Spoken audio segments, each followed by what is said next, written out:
მოგესალმებით ყველას. მადლობა მობრძანებისთვის, სოლიდარობისთვის, გულშემატკივრობისთვის.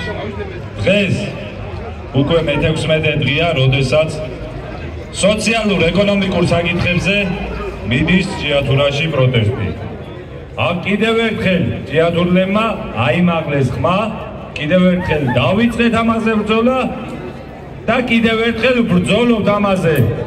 და იმდენი ხანია უკვე ამ სოციალურ-ეკონომიკურ საკითხებზე ვბრძოლობთ, ვებრძვით ინვესტორს, გადმოგვიგდებს, მოგვიმატებს 2 ლარს, ხოლო ამ 2 ლარის სანაცვლოდ ითხოვთ ჩვენიდან 100,000 ლარით მეტი მოგება მიიღოს, რაც არის ძალიან უსამართლო.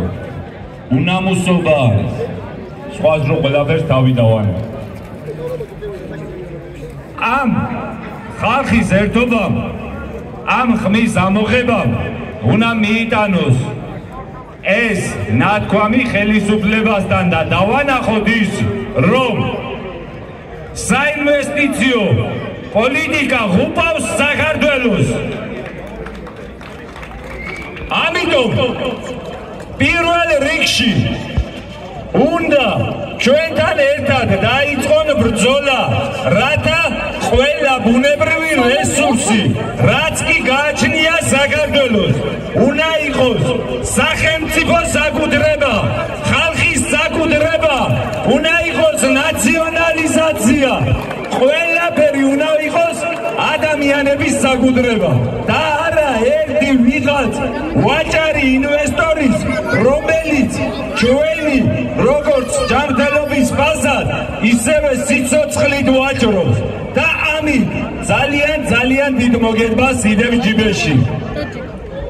ამიტომ ერთად სოლიდარულად უნდა გავერთიანდეთ ხალხი, როგორც ჭიათურიდან, ასევე თბილისიდან, ყველა რეგიონიდან და ყველამ ერთად უნდა დავიწყოთ იმაზე ბრძოლა, რაც საქართველოს სიმდიდრე არის, ეკუთვნის ქართველ ხალხს, არანაირ უკრაინელ, არანაირ ებრაელ, არანაირ თურქ ინვესტორს არ ეკუთვნის.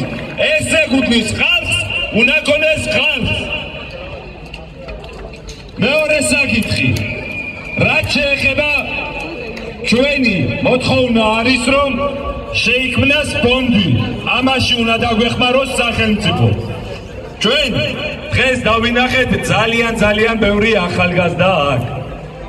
უმეტესობა სკოლის მოსწავლე, სტუდენტები, რომლებსაც ზოგს სტატუსს უჩერებენ, თუ სტატუსის შეჩერება არ შეუძლიათ და ეგეთ რაღაცები მუშაობენ სუპერმარკეტებში მთელი ღამის განმავლობაში, ხოლო შემდეგ დილით ჯდებიან ლექციებზე და უსმენენ ლექციას.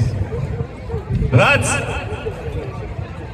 ვეღარ არის ნაყოფიერი ის ლექცია და ვეღარ სწავლობს ის სტუდენტი.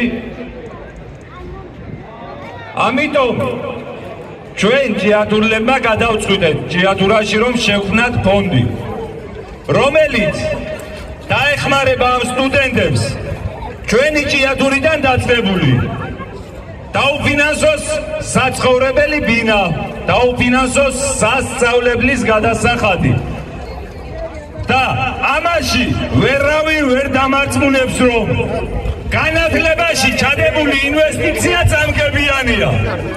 10,000-ჯერ მეტად მომგებიანია განათლებაში ჩადებული ინვესტიცია, ვიდრე ნებისმიერ სუპერმარკეტში. ამიტომ ყველა გავერთიანდეთ ამ აზრის ირგვლივ, რომ განათლება ყველაზე მეტად ინვესტირებული იყოს სახელმწიფოს მიერ, ხალხის მიერ, იყოს უფასო განათლება, რადგან უმაღლესი განათლება მიიღოს ყველა, ხოლო მათი განათლება ისევ გამოადგენს ჩვენ საქართველოს, ჩვენ თითოეულ ჩვენთაგანს, აი იმ მუშათა კლასს, რომელიც დღეს ვსაუბრობთ ამ ყველაფერზე. აი ის ხალხი იქნება ზუსტად, რომლებიც მაღალ არბიტრაჟში დაიცავენ ჩვენ შრომის უფლებებს, ჩვენ ადამიანობას, ჩვენ სამოქალაქო უფლებებს და როგორც მტარვალი ინვესტორი თავის ნებაზე გვიწესებს სამუშაო წესებს, თავის თამაშის წესებს და გვეუბნება ესეთ რაღაცას, თუ არ გაწყობს წადი, ხვალ ვეღარ დაგვიწესებს, იმიტომ რომ გვეყოლება უაღრესად განათლებული საზოგადოება, რომელებიც დაუდებენ წინ აი იმ ყველაფერს, რომ ეს საუბარი არ შეიძლება.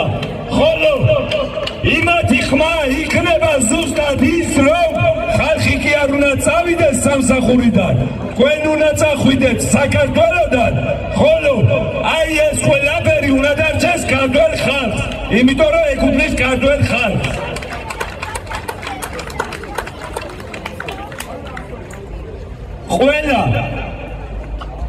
ყველა ბუნებრივი რესურსი თუ კი დაუბრუნდება ქართველ ხალხს და დაუბრუნდება სახელმწიფოს, ეს ყველაფერი დიდ დოვლათს მოუტანს თითოეულ ქართველს. თუნდაც იმაზე ვისაუბროთ მარტო, რამხელა დოვლათი შეიქმნება, როდესაც მოხდება ჭიათურ მანგანუმის ნაციონალიზაცია. მილიარდამდე ლარის მანგანუმს ყიდის ყოველ წელიწად, მოგებას ნახულობს ყოველ წელიწად კომპანია. ყოველ წელიწად. და აქედან მოგების გადასახადს იხდის მხოლოდ და მხოლოდ ბიუჯეტში. ეს რამდენი პროცენტია იცით ხალხო მოგების? დაახლოებით 100 მილიონი ლარი გადაიხადოს ბიუჯეტში. დავიანგარიშოთ ახლა მილიარდიდან რამხელაზე ჩამოდის დაბლა. როდესაც ის მილიარდი სუნთლიანად საქართველოს ბიუჯეტში დარჩება, დღეს რომ ეკონომიკის მინისტრი გამოდის და იცახის, რომ ორნიშნა მატება გვაქვსო ეკონომიკაშიო, მაშინ ორნიშნა კი არა, სამნიშნა მატება იქნება. აქედან გამომდინარე ძალიან ბევრი სოციალური პროექტები დაფინანსდება. მოხმარდება ეს ყველაფერი აი იმ ადამიანებს, რომლებიც შემწეობაზე არიან დამოკიდებულები, სოციალურ შემწეობაზე არიან დამოკიდებულები. მოხმარდება აი იმ პენსიონერებს, რომლებიც დღესდღეობით წამლის ფულს ღებულობენ მხოლოდ და მხოლოდ. მთელი თვის განმავლობაში ელოდებიან პენსიას და ღებულობენ მხოლოდ და მხოლოდ წამლის ფულს, საკვების ფულს კი არა. ფიქრობენ, რაში გამოიყენონ ეს ფული, იყიდონ წამალი და დარჩენ მშივრები, თუ ჭამონ საჭმელი და ვერ უმკურნალონ საკუთარ თავს. ეს ყველაფერი, აი ეს ბენეფიტი მოხმარდება ისევ და ისევ მათ. მოხმარდება მასწავლებლებს, გაეზდებათ ხელფასები. აი ამ ყველაფრის შედეგად. ეს მარტო ჭიათურ მანგანუმი რო დაუბრუნდეს სახელმწიფოს. და თქვენ წარმოგიდგენიათ, რამხელა დოვლათი შეიქმნება ყველა ბუნებრივი რესურსი, როდესაც სახელმწიფოს საკუთრება იქნება.